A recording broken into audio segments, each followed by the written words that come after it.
What's going on, guys? It's Rob from Heroes Avenue. Happy Friday. Hope you guys are all doing well. I don't know about you guys, but I've been feeling so exhausted lately. Not just by work, but also by the comic book movie news side of things. And that's not to say if you're a Marvel fan, there's not to be things to be excited about. There are a lot of things to be excited for if you are a Marvel fan, or if you're a fan of Invincible on Amazon Prime, which is an amazing show. So you should be a fan of Invincible. Season finale was amazing. But if you're a fan of DC, there's a lot of reasons to be more reserved about the news that I'm about to talk about. Now, what am I about to talk about? It's the first set images from The Flash. Yes. Before we get into it, please do like the video, subscribe to the channel if you haven't already. And I am literally reacting to these photos as I am speaking to you because I'm at work and I'm just on lunch break right now. So let's go ahead and take a look at these photos. And I could already tell you before I see them, I have mixed feelings, and we'll talk about why in just a second. So we're talking about this guy, The Flash. Now, this is some artwork potentially of his suit. This is from artwork by Detrini. Michael Villarreal posted it on Twitter, so I don't want to mess up your name. But yeah, it looks like the concept art. Again, this is not official, I don't think. This is not official, but it's just, you know, a cool way to segue into these set images, to think about the Flash movie, right? Now, here they are right here.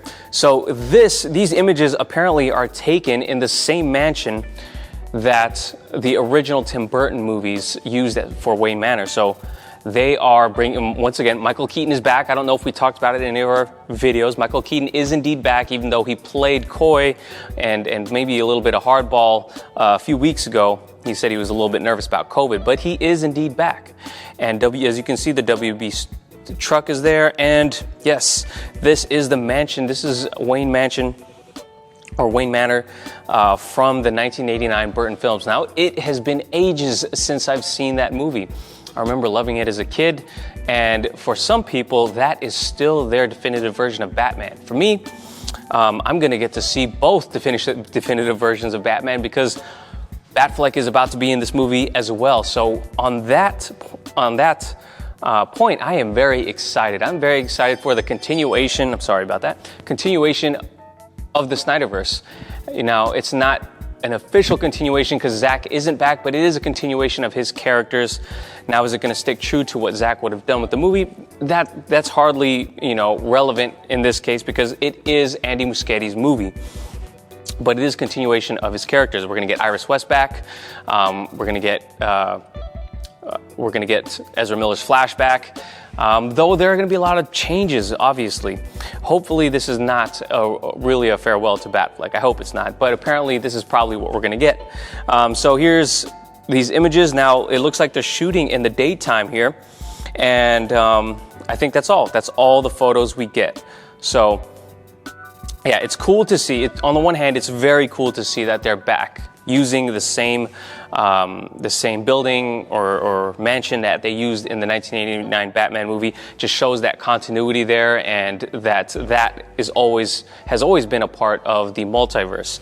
Now, I do think the WB is using this multiverse idea just to kind of erase the Snyderverse almost, and it's in that case it's a little disappointing, but it is cool to see this. And you know, when you look at Wayne Manor in the terms of the Flashpoint story, obviously you're going to go ahead and think of the scenes that Flash had in those in the comics, and you think of him trying to get his powers back to convince, I think it was to convince Bruce Wayne that he indeed is the Flash and has superpowers, and he had to convince a jaded Bruce Wayne that he knew his son, and in an alternate reality, his son was Batman.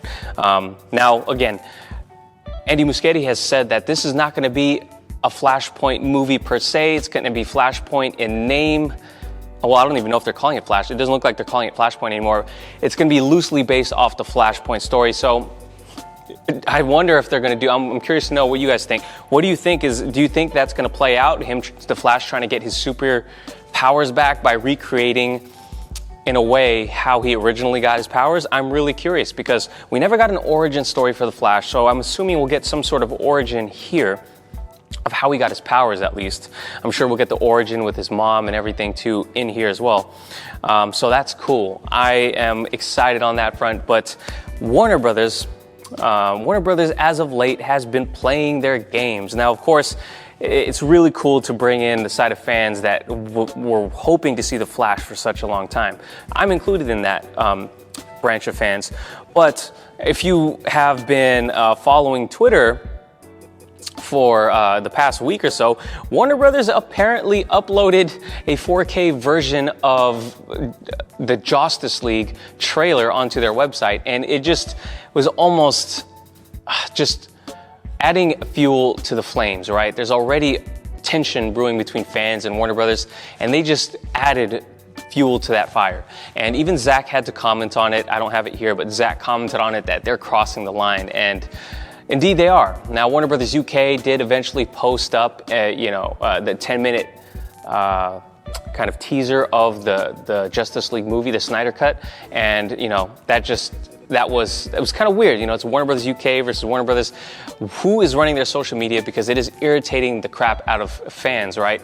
So it's hard for me to get really excited when I know who's behind this project, and I know that there may be some studio meddling, and I know they're probably trying their best to erase or distance themselves from the Snyderverse. And I became a fan of the DCEU because of the Snyderverse, from what Zack Snyder created. So I think, like a lot of you guys do, maybe you don't, but I think they should be leaning into that stuff. But instead, we're going to be getting a Supergirl, Sasha Calle, playing Supergirl. I'm happy for her, but a little confused as to why they're bringing Supergirl into the mix. I don't know who else is going to be popping up in this movie right now, but it is a little disappointing that Warner Brothers has not released the full Justice League numbers yet. They're still trying to spin the narrative their way. And as fans, it's a little confusing and frustrating. And a lot of the fan base here has been really acting out for it, and I don't know if that's going to help the cause either. So we just want to make sure we behave in a way that's not toxic and falling into their narrative, right? So yeah, there's that. I'm really, it's really exciting, and really, I'm still a little reserved because of everything that's been going on in the context of everything. So another thing we haven't talked about yet is that DC Fandome is coming back on October 16th, 2021, later this year. That's going to be exciting. DC Fandome Part 1 was pretty amazing for the most part, especially because it beat Comic-Con's numbers, and some of the panels were a little boring. The Suicide Squad panel was really, really boring after getting the trailer, or was it the Wonder Woman panel? Yeah, they were okay. Obviously, the Snyder Cut and the Batman were a huge. They were the best way to close out that event, and I'm assuming we'll see more of the Batman, more of the Suicide Squad, or Suicide Squad would have already come out at that point, I think. But we're going to see more of Shazam and The Flash and Black Adam. So that's going to be interesting. And yeah, let me know how excited you guys are for DC Fandome Part 2. I'm excited. My happiness and excitement is just dulled by Warner Brothers' behavior as of late. Give the fans the numbers. If they're not going to continue the Snyderverse, at least give the fans the numbers. The fans are going to clamor no matter what. Warner Brothers, these fans have been with you and backed you guys up, so at least treat them with a little bit of respect. So that's the only reason why my excitement's a little bit dulled, is because Warner Brothers shenanigans on the side has just been irritating and adding fuel to the fire that's already there between the fans and WB. So that's the news for today. Let me know what you guys think of the set images for The Flash. How excited are you for The Flash? And if you stuck with me to this point in the video, let me know which color lightning you prefer, yellow or blue, for The Flash's Speed Force lightning. Let me know in the comments down below. Thank you guys for watching. Hope you guys have a great weekend. Make sure to like the video and subscribe to the channel if you haven't already. Catch you guys later. Peace.